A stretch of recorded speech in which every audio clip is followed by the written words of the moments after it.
ఇక్కడ సమాజానికి రోల్ మోడల్స్గా ఉండాల్సిన వాళ్ళు,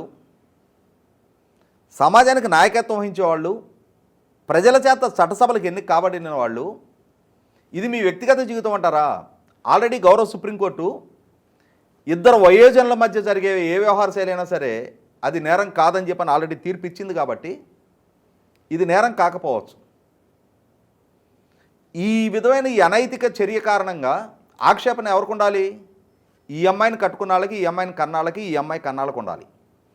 అతని తల్లిదండ్రులకి, అతని కుటుంబ సభ్యులకి ఉండాలి. బయట ప్రపంచానికి సంబంధం లేదు. ప్రొవైడెడ్ అతని వాళ్ళ సమాజానికి నాయకత్వం వహించే శాసనసభ్యుడు కాకుండా ఉంటే ఇది అసలు చర్చనీయాంశమే కాదు. అవును కదా.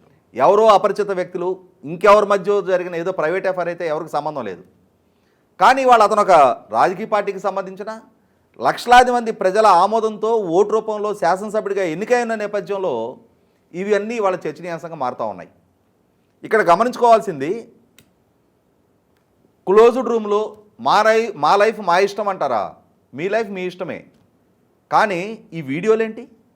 ఈ జుగుత్సాకరమైన ఈ వీడియోలు ఏంటి? క్లోజ్డ్ రూమ్లో కదా వీడియోలు. ఆ మాత్రం నియంత్రణ లేకుండా,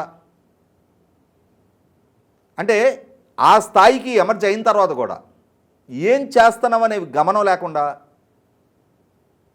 ఈ స్థాయికి దిగజారి ఈ వీడియోలు షూట్ చేసుకోవటం ఈ మధ్యకాలంలో మనం వరుస క్రమంలో చూస్తూ ఉన్నాం. ఒక ఎంపీని చూసాం, ఒక ఎమ్మెల్సీని చూసాం, మళ్ళీ వాళ్ళు ఇంకొక ఎమ్మెల్యేని చూస్తున్నాం, అంతకుముందు ఇంకొక ఎమ్మెల్యేని చూసాం.